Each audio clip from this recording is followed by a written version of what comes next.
사람들은 사진 수업이라고 하면 카메라 수업 또는 예쁜 사진을 위한 촬영 수업이라고 좁게 받아들이는 경우가 많습니다. 아닙니다.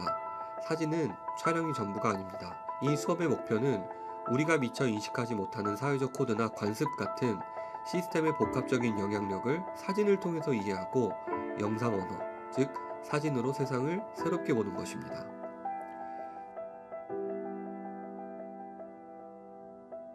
한국예술종합학교에서 영상을 전공하는 학생들을 위한 저의 사진 강의 중에서 주요한 부분만을 발췌해서 총 8편의 영상으로 만들었습니다. 우선 수업 전체를 관통하는 내용이 들어있는 존 버거의 문장, 사진은 관찰하는 자의식을 바라보는 과정이다를 생각해보면서 더 깊이 들어가 보겠습니다.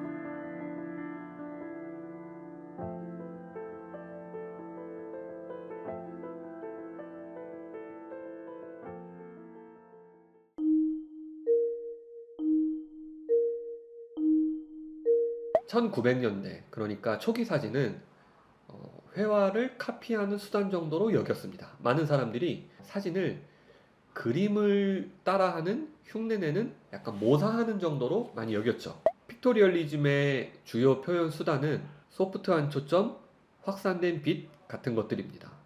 안셀 아담스의 초기 사진도 마찬가지로 그런 방식으로 촬영을 했습니다. 20세기 초에 회화주의 사진, 픽토리얼리즘에 반대하고 사진의 특징인 카메라와 렌즈를 통한 정확하고 정밀한 기계적 기록성을 추구한 사진가들의 단체 행동입니다. 당시 사진가들은 사진을 회화로부터 분리 독립시켜서 사진을 독립적인 예술로 만들고 싶어 했습니다. 특징으로는 선명한 초점, 강한 콘트라스트, 정확한 노출, 그리고 암실 기법입니다. 카메라와 렌즈를 통한 정확하고 정밀한 기계적 기록성을 추구한 운동이라고 보시면 됩니다. 사실은 사진 분리파 이전에 분리파 운동이라는 게 먼저 있었습니다. 독일과 오스트리아 각각 도시에서 일어난 회화 건축 공예 운동이 분리파 운동입니다. 과거의 예술 양식에서 분리해서 생활과 기능을 연결한 새로운 조형 예술의 창조를 목표로 삼았습니다. 사진 분리파 운동은 사실은 분리파 운동에 젖줄을 대고 있는 셈입니다.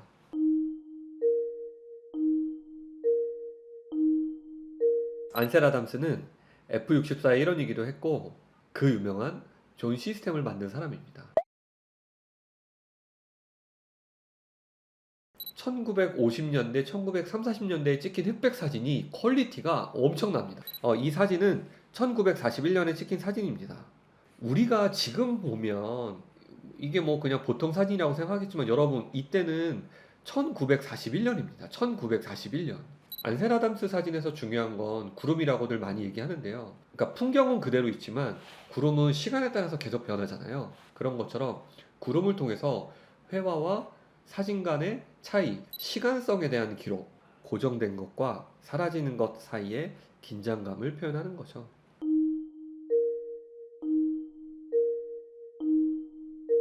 한 일본 사람이 자기는 회사에서 회사 생활을 할 때 굉장히 적극적으로 했다고 하더라고요. 만나는 사람들하고 토론하는 것들을 굉장히 좋아했다고 합니다. 그러다 보니까 회사에서 자신의 의견을 내는 것에 굉장히 적극적이었고 나름 성공을 했다고 하더라고요. 근데 이 사람이 일본에서 어느 정도 성공을 하고 난 다음에는 목표를 좀 더 크게 갖자라고 해가지고 이제는 뉴욕에서 성공하고 싶다고 해서 뉴욕으로 이사를 갔다고 합니다. 회의나 미팅 때 자기 의견을 펼치기도 전에 이야기가 끝나고 반박당하는 것들이 매우 답답하고 힘들었다고 하더라고요.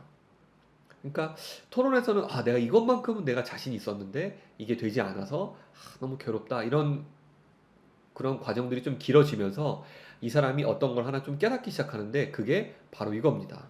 영어는 주어, 동사, 목적어처럼 동사가 맨 앞에 있어서 결론이 먼저 제시되는 반면에 일본어는 주어, 목적어, 동사라서 자신이 하려는 말이 뒤쪽에 배치돼서 토론 속도를 따라잡을 수 없었다고 합니다.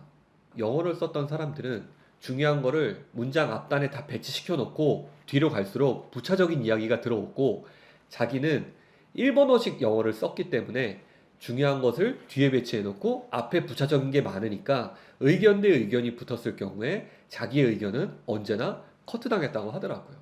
제가 이거를 보고서 정말 풀리지 않던 어떤 의문이 하나가 좀 풀렸습니다.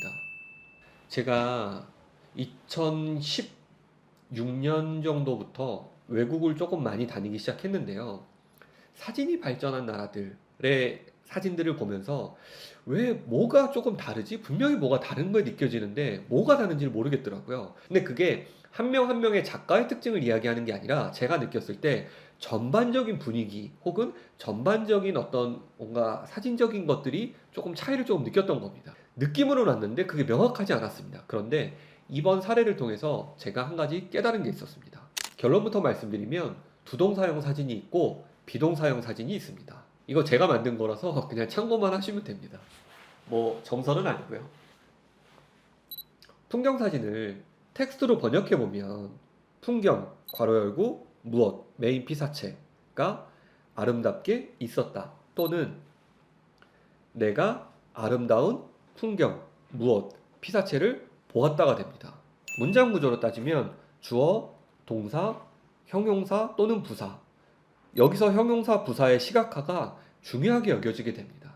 대표적인 게 색감이라든지 구도라든지 프레이밍이라든지 등등등등이 되겠죠. 장점은 객관적인 진술에 가깝기 때문에 심플하고 담백합니다. 단점은 형용사적인 시각 표현이 좀 과도하게 돼서 대상의 고유함을 잃어버리는 경우가 매우 많습니다. 소리를 크게 지른다고 해서 저의 이야기가 잘 전달되는 것은 아닙니다.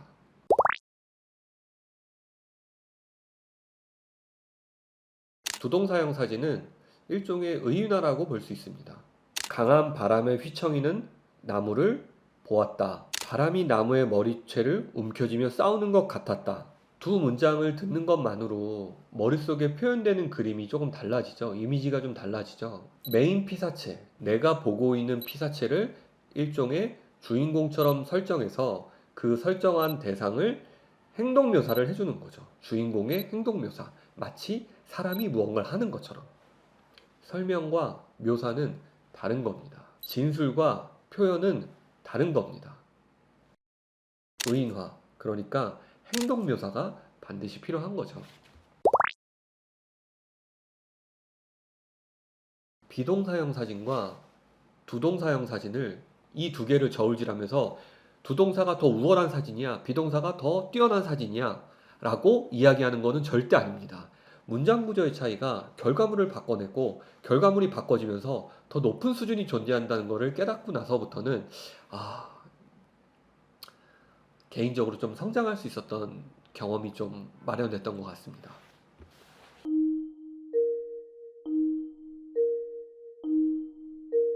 작가가 사진을 통해서 끊임없이 작가의 관점을 서술할 필요는 없고요. 사진이 스스로 말하게 해야 됩니다. 누구나 처음에는 본보기를 쫓아 연습을 쌓지만 창작자란 자가 언제까지나 본보기에서 못 벗어나는 것은 실로 한심스러운 일입니다. 확실히 말하면 당신은 아직도 누군가의 방식을 흉내내고 있습니다. 마치 거기에 목표를 두고 있는 것 같습니다. 예술적이란 애매모호한 장식적 관념은 버리는 게 좋습니다. 사는 것은 예술이 아닙니다. 자연도 예술이 아닙니다.